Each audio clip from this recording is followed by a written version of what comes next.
अभी आपको हम प्रॉफिट एंड लॉस के बारे में 2 ठो क्वेश्चन दिए हैं, ज़रा ख्याल रखिएगा। क्वेश्चन आपको क्या बोल रहा, आप क्या मानिएगा और कैसे कीजिएगा। अकॉर्डिंग टू क्वेश्चन आपको सब कुछ फॉलो करना है, तब देखिएगा प्रॉफिट लॉस में इस जगह में क्या है, मार्क प्राइस एक ठो है, सेल प्राइस एक ठो है, डिस्काउंट है। आप डिस्काउंट ये सब all are in percentage math, आप इसको जान लीजिए। आइए हम लोग क्वेश्चन को सॉल्व करते हैं। A mixer grinder is sold for ₹3,250। तो मिक्सर सोल्ड प्राइस कितना है, 3000। आपने लिख लें गिवन, यहाँ लिखिए गिवन, गिवन लिखिए, गिवन आपका लिख लीजिए। क्या दिया है, sale price, sale price equal to कितना दिया, ₹3,250। ओके, ये आपका दिया हुआ है। Allowing to successive discount of 15% and 5%। यानी सोचिए यदि उसको 1000 रुपया दाम है तो 15% दिया तो 850 हो गया, फिर 5% दिया, तो इसको करना है। तो आपने पहले मान लीजिए let the mark price is x, let the mark price MP is mark price equal to x। तो आपका क्या इक्वेशन बन जाएगा, देयरफॉर अकॉर्डिंग टू कंडीशंस। देखिए therefore according to conditions, according to condition क्या होगा, ये चीज आपको सबसे बड़ा कंडीशन, क्या कंडीशन है, x इंटू पॉइंट, ये जो 15% आपको छूट दिया, तो 15% छूट मतलब क्या दिया आपको, माइनस हो रहा 100 माइनस 15 कितना रह गया, दैट इज 85। तो आपको 85/100 इज इक्वल टू 0.85। ये चीज़ आपको लिखना है। तो थोड़ा देर पहले मैंने बोला है 1000 रुपया दाम में 15% डिस्काउंट तो 850, इसका ऊपर में 5%, तो आपको इसके बाद लिखना होगा 0.95।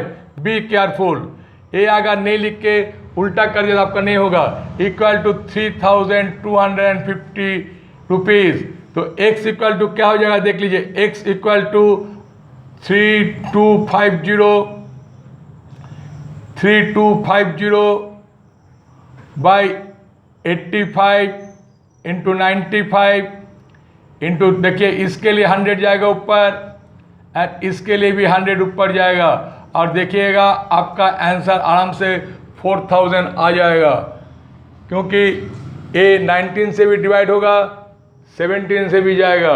आप अगर कीजिएगा तो देखिए आराम से हो जाएगा। पहले आप इसको देख लीजिए, हम पहले 5 कर दे रहे, 5 करने से 19 हो गया, एंड ए 5 से कटेगा 17 हो गया, और दिस इज 20 एंड 20, बस 20 400 अपने आप आएगा, और यहाँ पर देख लीजिएगा आराम से आ जाएगा। इसके बाद सेकेंड क्वेश्चन देखिए, उसका उल्टा है, इसीलिए हम ये कर रहे हैं कि क्या बोला, ए shopkeeper gives 10% discount on mark price, after that he earn 26%। जरा समझने की कोशिश कीजिए, यदि आपका कोई भी सामान का दाम 500 रुपीज़ है तो उसने 10% डिस्काउंट किया, मतलब क्या मिलेगा, 10% 9.9 हो जाएगा। अब आपने लिखे 500 में 50 छोड़िएगा तो 450 रुपया आता है, 450 रुपीज़।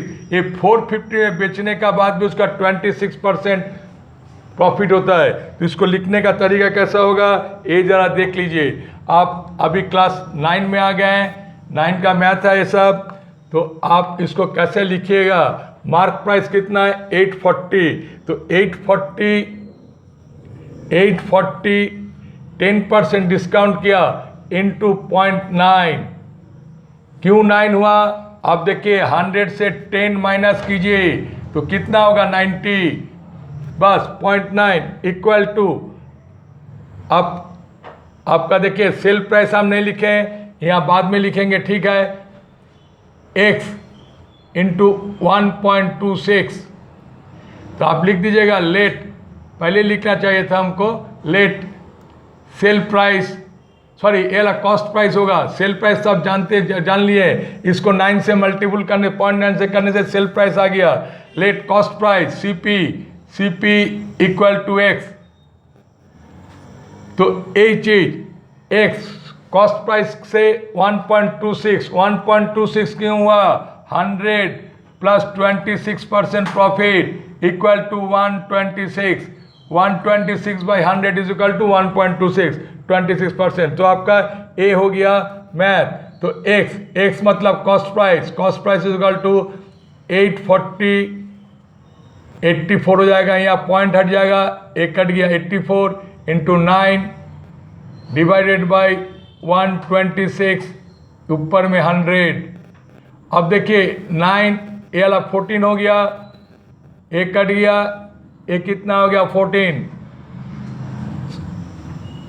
ये वाला 6 हो गया, 6, 14 तो नीचे आएगा, ये वाला 6, तो 600.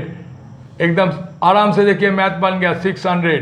तो आप अभी इसको चेक कर लीजिए आंसर सही है क्या नहीं है. देखिए 840 का 10% कितना हो गया 756, और इसका भी देखिए आपका 26 होगा तो 756 ही हो रहा. दैट मीन्स आपका मैथ का स्टाइल राइट है, मैथ भी अच्छा है. तो यदि आपको मेरा समझाना अच्छा लगे आप अपना दोस्त में शेयर कीजिए, लाइक कीजिए, कमेंट जरूर कीजिएगा, और सब्सक्राइब जिसने नहीं किया अभी तक कर दीजिए सब्सक्राइब. Thank you.